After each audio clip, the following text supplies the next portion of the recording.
Be joined now by the head coach of the Big Ten champion, Penn State Nittany Lions, James Franklin. Could you say that again? That sounds Pleased to be joined right now by the head coach of the Big Ten champion, Penn State Nittany Lions, James Franklin. I'm not going to say it again. Okay, that sounds good. I like it. I like how it sounds. I think if we each say it twice. It still won't be enough. At a certain point, other people might fall asleep during the interview. Take me to the point where you knew you were going to win the game. I mean, essentially, that last possession there, mathematically, you've got them.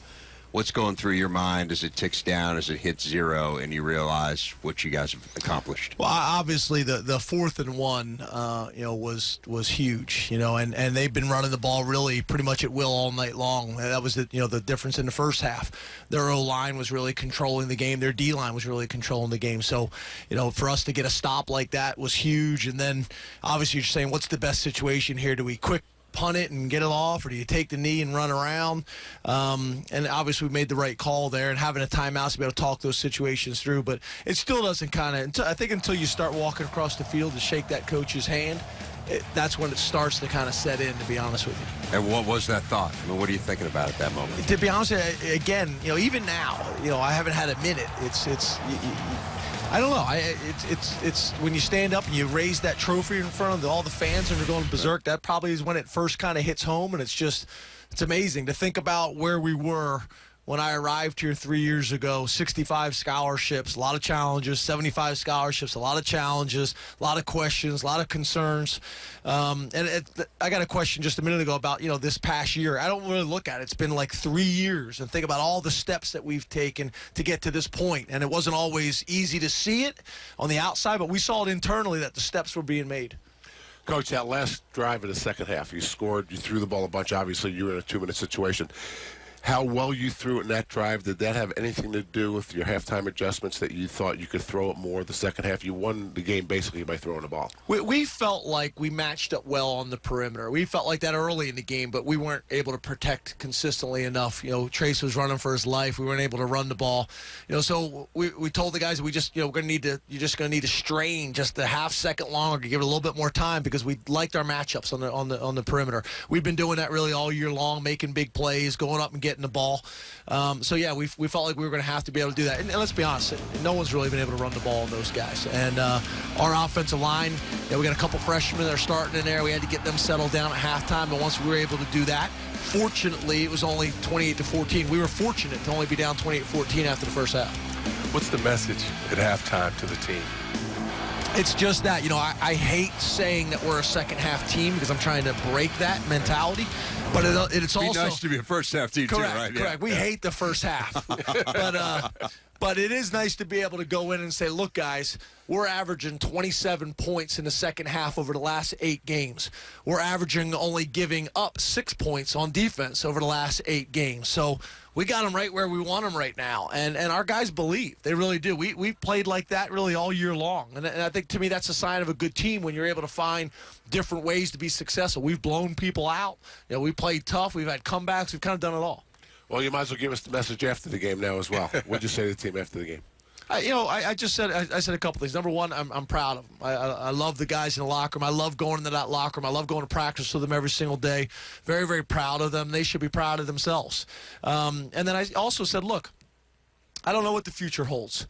We just won. I'm not saying this across the country. Every interview and everything I read, people say this year the Big Ten was the strongest conference in college football. We just won the strongest conference in college football. We just won the conference championship. If our opportunity is to be able to play in the playoffs, we'll be blessed and appreciative of that opportunity. If we're going to the Rose Bowl, which is pretty cool, we'll be appreciative of that as well. I think, obviously, we deserve to be a part of that conversation. But I'm so thankful for this season and how things have gone. Coach, it's about the players going out and having the success and being able to execute out on the football field. But how about the new coordinators and the new staff members and what they brought to your team? And for you guys to go out and play the way you did, talk a little bit about what they brought to the table and how they helped you get here as well. Yeah, we got a great staff. I'm biased. I think we get the best staff in the country. We won an award this year. They call it the Big Ten Head Coach of the Year, but it really is not. It is a staff team award, and our staff's been excellent. Brent Pry, who I've known forever. Brent's first year coaching was my last year playing. His dad was my offensive coordinator. Has done an unbelievable job as our defensive coordinator. Lost a bunch of defensive linemen to the NFL, and those guys have played awesome. Joe Moorhead, his scheme really fit the personnel that we had coming back and has done an awesome job. And the leadership aspect on that side of the ball, the confidence he's been able to instill in our guys. And then on special teams, I actually think that's the area we've improved as much as anything. Early on, Blake Gillikin punting them and swinging field position. Tyler Davis, being first team all Big Ten kicker. I would say that's probably the area we've improved as much as anywhere. And then you bring in a Tim Banks, who'd been a defensive coordinator in this league for 5 years and was a great sounding board for Coach Pry. And then Coach Limegrover as an offensive line coach and been an offensive coordinator for Coach Kill, who I have so much respect for the last 15 years. Got a great staff. Coach, before we let you go, I want to ask you about Trace McSorley because we haven't spoken about him at all in this interview. I mean, here's a guy, no one really saw him as a quarterback. They thought he'd be an excellent safety in college football. There were very few who understood what a good quarterback he could be. You saw it when you were at Vanderbilt. You convinced him to come to Penn State. What did it feel like to watch him march this team up and down the field as the one who had truly believed in him? Yeah, myself and Ricky Ronnie, who was our quarterbacks coach last year and is coaching our tight ends now, we just saw so many characteristics in him that are important to me at that position. And I think what happens a lot of times as coaches is you kind of get caught up in one thing, a real strong arm, or he's real fast, or this or that. And Trace is going to walk through the door, and he's not going to win the eyeball test. Right. But that guy is a winner, a great student. Comes from a football family. His dad played at Richmond. All he did in high school was win. All he did. Made everybody around him better. Throws it well enough. Is mobile. He's got, you come up with a list of characteristics you're looking for in traits. He's going to have a check mark in every box except for height. So, if there's any more of those guys out there around the country, give us a call because we'll take a bunch of them. It's so funny. I don't know if you remember this, but this was the first year that you guys are practicing in the stadium at night. We talked about night. it the other day. And this is almost exactly what you said when you were talking about Trace. Yeah. Yeah, we believed in this guy. He was our backup quarterback for 2 years and handled that really well. 1 year redshirting.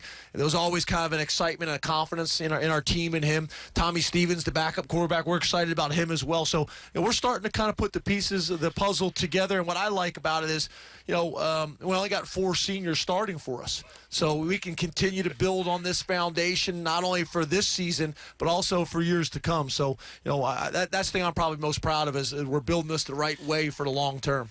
Well, we look forward to seeing what that finished puzzle looks like, although I'd say you pretty much have it put together based on what we saw this evening. Coach, it has been a lot of fun to watch you progress with this program over the last 3 years, to see all of the progress that you guys have made and to see you come to this point, and whatever the future holds for this team this year, congratulations on all you've accomplished. Guys, thank you so much, and please come visit us in Happy Valley this week.